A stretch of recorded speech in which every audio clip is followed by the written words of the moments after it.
अब हम लोग एक्सरसाइज 7.1 का क्वेश्चन नंबर 4 डिस्कशन करते हैं। आइए क्वेश्चन नंबर 4 को पढ़ते हैं। क्वेश्चन में बोला गया है L and M two parallel lines, L और M टू पैरेलल लाइंस हैं इंटरसेक्टेड, जो इंटरसेक्ट होती हैं by another pair of parallel lines P and Q। बोल रही है जो L और M पैरेलल लाइन है वो इंटरसेक्ट होती है किससे, P और Q, जो कि आल्सो पैरेलल लाइन है। मतलब ये दोनों पैरेलल लाइंस हैं और ये दोनों भी पैरेलल लाइंस हैं, है ना।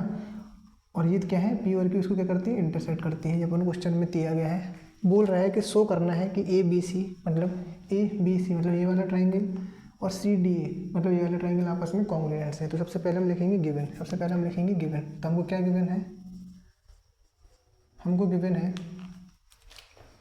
गिवन है L पैरेलल है M के एंड P पैरेलल है Q के। हमको इतनी चीज़ क्या है, गिवन है। अब हम लिखेंगे टू शो, हमको शो क्या करना है, या हमको शो करना है कि ट्राइंगल ABC कॉन्ग्रुएंस होगा ट्राइंगल CDA के। अब हम लोग अपने क्वेश्चन को टैकल करना स्टार्ट करते हैं विद द हेडिंग प्रूफ। किस तरीके से सॉल्व करेंगे, तो हम लोग देखेंगे, हम लोग पिछली क्लासेस में पढ़ चुके हैं कि जब भी कोई दो लाइन, हमने मान ली ये लाइन L है, ये लाइन M है, ध्यान से देखिएगा, और लाइन में बना रहा हूँ AC, लाइन में बना रहा हूँ ये है A और ये है C, ये है A और ये है C। तो हम लोग कह सकते हैं कि जब भी दो पैरेलल लाइन को एक इंटरसेक्टर लाइन क्या करती है, क्रॉस करती है या इंटरसेक्ट करती है, इसको बोलते हैं ट्रांसवर्सल लाइन। जब भी दो पैरेलल लाइन को एक ट्रांसवर्सल लाइन इस तरीके से क्रॉस करती है ना, तो बोला जाता है कि अल्टरनेट इंटीरियर एंगल, मतलब ये वाला एंगल इसके इक्वल होता है और ये वाला एंगल इसके इक्वल होता है। सेम इसी कॉन्सेप्ट का यूज़ करते हुए हम लोग क्या करेंगे, इस पूरे के पूरे क्वेश्चन को सॉल्व कर लेंगे। कैसे सॉल्व कर लेंगे, देखिए, अगर मैं बात करूं कि जब L और M क्या हो, मैं इसको एंगल्स के नाम देता हूं, ये एंगल 1, इसको एंगल 2, इसको एंगल 3 और इसको एंगल 4। मैंने इस एंगल इसको क्या दे दिए, एंगल्स के नाम दे दिए। तो अब हम देखेंगे अगर L और M पैरेलल है, मैंने मान लिया L और M क्या है, पैरेलल है, और AC क्या है, ट्रांसवर्सल है। AC कैसी लाइन होगी, ट्रांसवर्सल लाइन है। तो हम लोग कह सकते हैं कि ये वाला एंगल और ये वाला एंगल आपस में इक्वल होगा कि नहीं होगा। एंगल 1 है ना, ये एंगल 2 है, ये आपस में क्या होगा, इक्वल होगा कि नहीं होगा। तो हम क्या देंगे, व्हेन L पैरेलल M, जब हम L parallel M and AC is transversal, जब हम L और M को पैरेलल लेते हैं और AC ट्रांसवर्सल लेते हैं, तो हम क्या देखते हैं, एंगल 1 और एंगल 4, सॉरी एंगल 2 नहीं, एंगल 4, यहाँ पे एंगल 4 है, एंगल 1 और एंगल 4 क्या होंगे, आपस में इक्वल होंगे। तो हमने देखा कि एंगल 1 हो गया एंगल 4 के इक्वल। ये कैसे हो गया, तो लिखेंगे अल्टरनेट इंटीरियर एंगल, है ना। अब हम इसको मानते हैं इक्वेशन, हमने इसको मान लिया इक्वेशन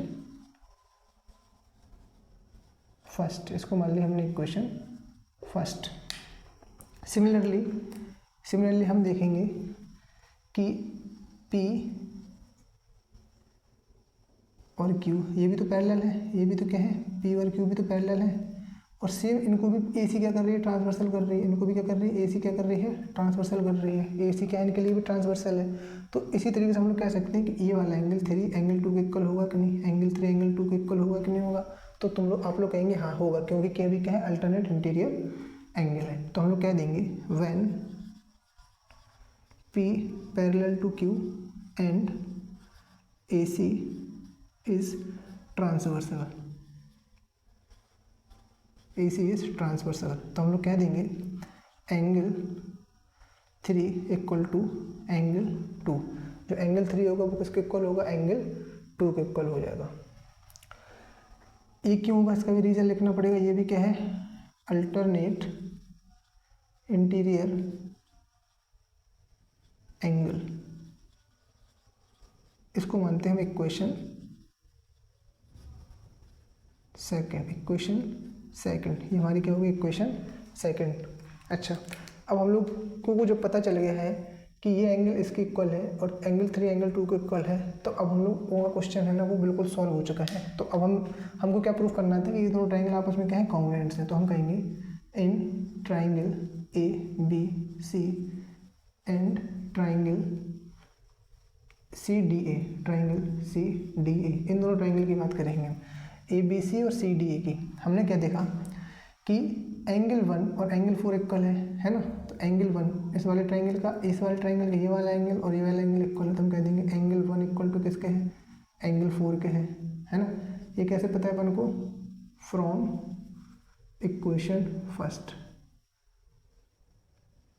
और हमको पता है कि एंगल 3 हो गया एंगल 2 के, एंगल 3 हो गया एंगल 2 के। ये कैसे पता है अपन को, फ्रॉम इक्वेशन सेकंड, है ना। इक्वेशन फर्स्ट से पता है कि एंगल 1 एंगल 4 के इक्वल है और एंगल 3 एंगल 2 के इक्वल है। और थर्ड चीज़ हमको पता है कि AC इक्वल है भैया AC के। क्यों, क्योंकि ABC में भी देखो AC लाइन है और CDA में भी देखो AC लाइन है, तो AC क्या है दोनों में, common side in both triangle, common side in both triangle. तो हम लोग कह देंगे भाई देखो एंगल, दोनों एंगल देखो, एंगल साइड हम कह देंगे भाई एंगल साइड, क्या कह देंगे भाई, यहाँ पे भी देखो एंगल और बीच की साइड है ना, तो हम लोग कह देंगे भाई, क्या कह देंगे, देखो ये एंगल है, ये साइड है, ये एंगल है, साइड है एंगल, मतलब दो एंगल इक्वल है और उसके इंक्लूडेड साइड इक्वल है, तो हम लोग कह देंगे भाई angle side angle congruency rule. Angle side angle होगा, क्यों, क्योंकि दो एंगल और उसके बीच की इंक्लूडेड साइड इक्वल है, तो अपन लोग कह देंगे एंगल साइड एंगल, है ना।